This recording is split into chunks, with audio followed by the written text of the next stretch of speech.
आसमान में इस वक्त एक तिलस्मी जानवर और एक ताकतवर इंसान एक दूसरे से थोड़ी दूरी पर थे। तभी अचानक ओलाफ ने अपने हाथ में शक्तियों की एक तलवार तैयार की, जिसके बाद वो तेजी से अपने पंख फड़फड़ाते हुए उस सतरंगी दिव्य नागिन की ओर बढ़ने लगा। वहीं जैसे हवा में ओलाफ का शरीर हिला तो सतरंगी दिव्य नागिन ने भी ये देखकर तेज रफ्तार में उसकी ओर बढ़ना शुरू किया। वहीं उसकी इस रफ्तार को देखकर मैदान में बैठे लोग काफी हैरान हो गए और फिर सभी की आंखों के ठीक सामने वो दोनों ताकतवर शक्तियां एक दूसरे से आकर टकरा गईं। उसके बाद जैसे ही वो दोनों एक दूसरे से टकराए तो मैदान में एक धमाका सुनाई दिया, जिससे लोग मजबूर होकर अपने कान को ढकने लगे। ओलाफ ने सतरंगी नागिन के करीब आते ही अपनी खास तकनीक का इस्तेमाल किया, जो पास के मुकाबलों में काफी फायदेमंद साबित होती थी। फिर वो तुरंत उस दिव्य नागिन के आंख, नाक और बाकी कमजोर जगहों पर तेजी से हमला करने लगा। वैसे तो ओलाफ की रफ्तार हमला करते हुए काफी ज्यादा थी, लेकिन उसके सामने उड़ती सतरंगी दिव्य नागिन भी धीमी नहीं थी, जबकि उसका शरीर इतना बड़ा हो गया था। इसके बावजूद उसकी रफ्तार में किसी तरह की कोई कमी नहीं आई, बल्कि उसने तो तेजी से अपनी पूंछ हिलाते हुए ओलाफ की तलवार पर हमला किया। इसके तुरंत बाद आसमान में एक बिजली की गर्जन जैसी चमक दिखाई दी और एक बार फिर एक धमाके की आवाज गूंज उठी। ओलाफ और दिव्य नागिन में ऊंचाई का बहुत फर्क था, लेकिन इसके बावजूद दोनों एक जैसी ताकतवर शक्तियां बाहर निकाल रहे थे, जिससे दोनों के बीच का मुकाबला काफी टक्कर का होता समझ आ रहा था। इस दौरान ओलाफ लगातार हवा में उड़ता रहा और वो एक पल के लिए भी नहीं रुका। दिव्य नागिन पर लगातार हमले करता रहा और जब भी ओलाफ हमला करने के लिए दिव्य नागिन के पास आता तो उसकी तलवार पर ढेर सारी शक्तियां इकट्ठा हो जाती, जिसका इस्तेमाल कर वो जोर से दिव्य नागिन के शरीर पर हमला करता। लेकिन बदकिस्मती से पहली टक्कर के बाद ही ओलाफ को अंदाजा लग गया था कि दिव्य नागिन की ताकत और रफ्तार कुछ ज्यादा ही खतरनाक थी और जब भी ओलाफ अपना ताकत पर हमला करता तो या तो वो नागिन घूमकर एक कवच बना लेती या फिर रफ्तार का इस्तेमाल करके उसके हमलों से बच जाती। इसलिए कुछ देर तक बिना रुके हमला करते रहने के बाद भी ओलाफ उस नागिन को ज्यादा नुकसान नहीं पहुंचा पाया था। और तो और जो बात ओलाफ को सबसे ज्यादा परेशान कर रही थी वो ये थी कि उस सतरंगी नागिन की समझदारी वाकई काबिले तारीफ थी। उससे कुछ पल मुकाबला करने के बाद ही ओलाफ समझ गया था कि वो तिलस्मी जानवर किसी रैंक 5 के तिलस्मी जानवर से भी ज्यादा होशियार था। यही वजह थी कि वो ओलाफ के लगातार हमलों से अच्छी तरह बच रहा था, जैसे उसे ताकतवर लोगों से मुकाबला करने का बहुत तजुर्बा था। तभी अचानक ओलाफ ने एक बार फिर तलवार से नागिन के सिर पर हमला किया, लेकिन तभी नागिन ने अपना मुंह खोलकर उसमें से एक सतरंगी लिक्विड बाहर निकाला, जो ओलाफ की तलवार पर लग गया। वैसे तो ओलाफ ने वक्त पर अपनी तलवार वापस ले ली थी, जिस वजह से वो लिक्विड उसके हाथ पर नहीं आया था, लेकिन तलवार वापस लेते ही उसने देखा कि तलवार का वो हिस्सा जिस पर वो सतरंगी लिक्विड लगा था अचानक से पिघलने लगा। वो तलवार किसी पत्थर की बनी तलवार जैसी ठोस थी और किसी द्रोण रैंक के योद्धा का ताकतवर हमला तक झेल सकती थी, लेकिन इस नागिन के मुंह से निकले लिक्विड से तो वो पलक झपकते ही पिघल गई थी। ये देखकर ओलाफ ने हैरान होते हुए कहा, ये तो कितना खतरनाक जहर है। इसके साथ ही ओलाफ ने देखा कि उसकी तलवार आधे से ज्यादा पिघल चुकी थी और इस वजह से ओलाफ के पास उसे फेंकने के अलावा और कोई रास्ता नहीं बचा। वहीं वो शक्तियों से बनी तलवार ओलाफ के हाथ से छूटते ही हवा में गायब हो गई, जिसके बाद अचानक से ओलाफ को अपने ऊपर एक बड़ी सी परछाई दिखाई दी। ये देखकर ओलाफ ने घबराते हुए अपने हाथ से सील बनाना शुरू किया, शोशोनाइट शील्ड। और उसके इतना कहते ही उसके शरीर से अचानक ढेर सारी शक्तियां बाहर निकलने लगीं, जिसके बाद वो शक्तियां ओलाफ के शरीर के ऊपर इकट्ठा होने लगीं, जैसे कि वो कोई बहुत ही मजबूत और भारी कवच था। तभी अचानक एक तेज आवाज सुनाई दी और ये आवाज थी उस नागिन की बड़ी सी पूंछ की, जो आकर सीधे ओलाफ के ऊपर बने कवच पर टकरा गई थी। वहीं उस ताकतवर और भारी पूंछ से टकराते ही उस मजबूत चट्टान जैसे कवच पर भी ढेर सारी दरारें पड़ने लगीं। और फिर जैसे ही उस दिव्य नागिन ने एक बार फिर अपनी पूंछ से ओलाफ पर हमला किया तो वो मजबूत कवच टूटकर टुकड़ों में बिखर गया। फिर उस कवच के टूटते ही उसके टुकड़े हर दिशा में उड़ने लगे, लेकिन जैसे ही वो कवच टूटा तो एक झटके में दिव्य नागिन को एक तेज आवाज सुनाई दी और ग्रे कलर की शक्तियां अपने सिर के पास आती दिखाई दी। फिलहाल ओलाफ का हाथ किसी पत्थर में बदल चुका था और गुस्से के साथ उसने पलक झपकते ही दिव्य नागिन के सर पर एक बहुत जोर का वार किया।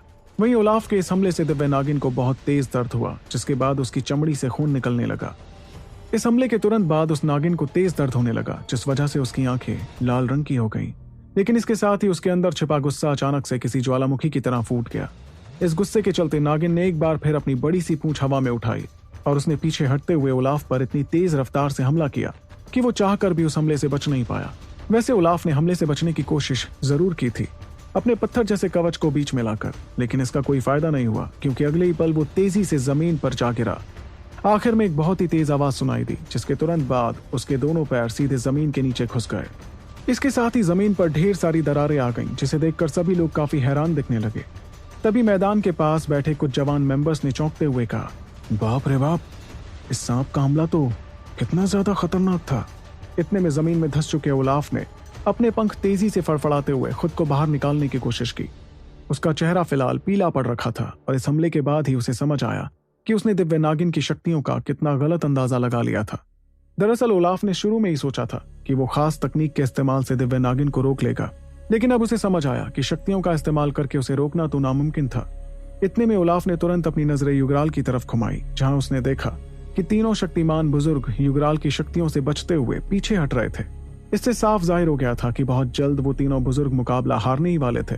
वहीं इस बात से ओलाफ के चेहरे पर परेशानी दिखाई देने लगी, जिसके साथ उसने आसमान में पंख फड़फड़ा रहे ध्रुव को देखा, जो इस वक्त दोनों मुकाबलों का पूरा लुत्फ उठा रहा था। तभी ओलाफ ने मन ही मन सोचा, मुझे इस लड़के को किसी भी कीमत पर कैद करना ही होगा, लेकिन जो भी शक्तियों से बने पंख इस्तेमाल कर सकते हैं वो लोग तो दोनों मुकाबलों में उलझे हुए हैं। बाकी कुछ लोग ऐसे भी हैं जो ध्रुव से ज्यादा ताकतवर हैं, लेकिन वो ज्यादा देर तक हवा में उड़ नहीं पाएंगे।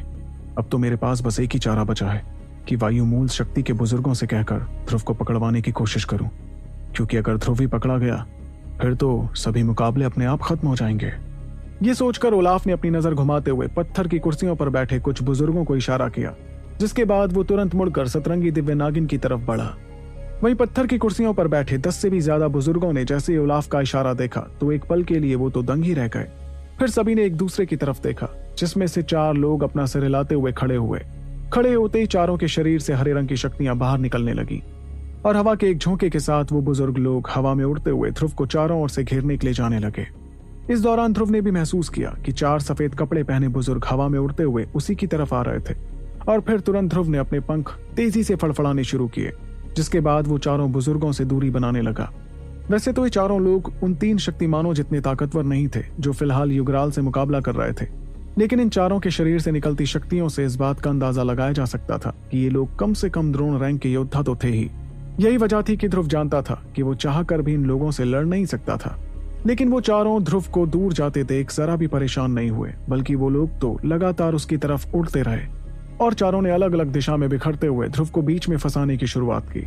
इस दौरान ध्रुव भी चारों बुजुर्गों को अलग अलग दिशाओं से अपनी ओर आते हुए देख रहा था, और क्योंकि पिछली बार उसे 3 शक्तिमानों के बीच फंसने का तजुर्बा था, इसलिए इस बार वो बहुत गौर से चारों के जाल से बचने की कोशिश कर रहा था। फिर ध्रुव किसी मक्खी की तरह नीचे ऊपर होते हुए चारों बुजुर्गों को परेशान करता रहा, जिससे वो लोग अच्छी तरह से ध्रुव को रोक नहीं पा रहे थे। इस दौरान उन चारों बुजुर्गों के चेहरों पर मजबूरी दिखाई देने लगी, क्योंकि शक्तियों के पंखों के बिना वो लोग ज्यादा रफ्तार से उड़ नहीं पा रहे थे। वहीं ध्रुव अपने चील के पंखों का इस्तेमाल कर बहुत चालाकी से उनसे भागता फिर रहा था, और कुछ देर तक ध्रुव के पीछे जाते रहने के बाद बुजुर्गों की समझ में आ गया कि उन्होंने ध्रुव की काबिलियत का गलत अंदाजा लगाया था। ऐसा इसलिए क्योंकि वो चारों ध्रुव के बेहद करीब आने के बावजूद भी उसे पकड़ने में कामयाब नहीं हो पा रहे थे। इसके बाद चारों बुजुर्गों ने परेशान होते हुए ध्रुव पर अपनी शक्तियों का इस्तेमाल करने की कोशिश की। फिर अचानक से आसमान में हवा के बहुत से चक्र सीधे ध्रुव की तरफ बढ़ने लगे, लेकिन बेचारों की किस्मत भी ऐसी थी कि ध्रुव के पास दिव्य रोशनी जैसी ताकतवर शक्ति थी, जो चक्रों को जलाकर एक झटके में राख में बदल सकती थी। यहाँ तक कि ध्रुव तो फिलहाल शक्ति कवच भी पहने हुए था, जिस वजह से जो भी चक्र दिव्य रोशनी से बच जाते वो भी ज्यादा से ज्यादा उसके कवच पर एक खरोच मार पाते। इस दौरान ध्रुव लगातार सभी से बच रहा था। वहीं दूसरी ओर युगराल से लड़ते लड़ते अब तीनों शक्तिमान काफी थका हुआ महसूस कर रहे थे। इसके साथ ही युगराल के हमले इतने मजबूत और तेज थे कि वो लोग धीरे धीरे खुद को अच्छी तरह बचा भी नहीं पा रहे थे। उन्हें देखकर ये साफ पता लगाया जा सकता था कि वो लोग कुछ ही पलों में हार मानने वाले थे।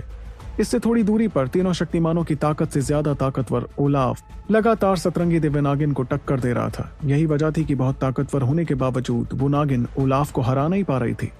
इस वक्त वो दोनों मुकाबलों में इस तरह उलझे हुए थे कि कोई भी सामने वाले को हरा नहीं पा रहा था।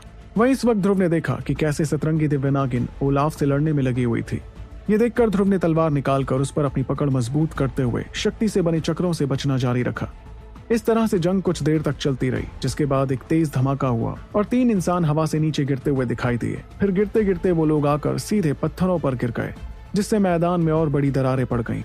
इस बात को महसूस कर मैदान में मौजूद सभी लोगों ने अपनी नजरें घुमाते हुए देखा कि ये तीनों लोग वो बुजुर्ग शक्तिमान थे जो युगराल से मुकाबला कर रहे थे। थोड़ा और गौर करने पर तीनों के चेहरे हल्के नीले दिखाई पड़ रहे थे, क्योंकि युगराल ने आसमान का तापमान इतना कम जो कर दिया था। इसके साथ ही वो तीनों ठंड के मारे कांपने भी लगे थे।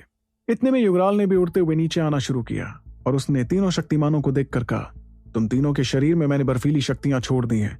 इसलिए अगर तुम लोग शांत रहोगे और ट्रेनिंग करोगे तो 1 घंटे में ये ठीक हो जाएगा। लेकिन अगर तुम लोग लगातार अपनी शक्तियां इस्तेमाल करते हुए मुकाबला करते रहोगे, फिर तो तुम्हारे शरीर का एक हिस्सा जरूर जमकर बर्फ में बदल जाएगा, जिससे तुम्हारी शक्तियों के रास्ते तबाह हो जाएंगे। अगर गलती से भी ऐसा हुआ, फिर तो तुम लोग महीने भर तक ठीक नहीं हो पाओगे। उम्मीद करता हूं कि तुम लोग मेरी बात को समझोगे। अब मैं चलता हूं। वहीं युगराल की बात सुनते ही अंबरदल के तीनों बुजुर्गों के चेहरे अचानक से बदल गए। फिर तीनों हड़बड़ाते हुए उठे और पालती मारकर चुपचाप मैदान पर ही बैठ गए। इसके अलावा अगर वो फिलहाल कुछ कर सकते थे तो वो था ऊपर चलते मुकाबले को देखना। वहीं मैदान में बैठे तीनों शक्तिमानों की हालत को देखकर मेघावत ने हंसते हुए कहा, युगराल की बर्फीली शक्तियां तो आज भी उतनी ताकतवर हैं जितनी कि पहले हुआ करती थीं।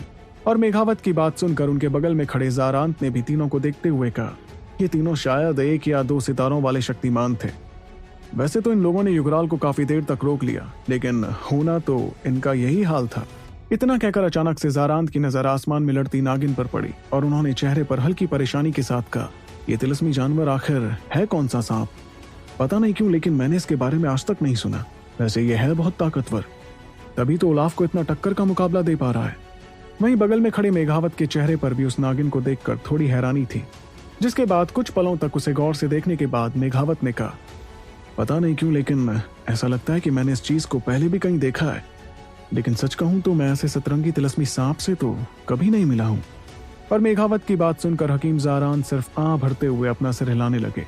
दरअसल वो अभी तक ध्रुव को अच्छी तरह से समझ नहीं पाए थे, इसलिए उन्हें ये समझ नहीं आ रहा था कि आखिर उसे इतना ताकतवर तिलस्मी सांप मिला कैसे।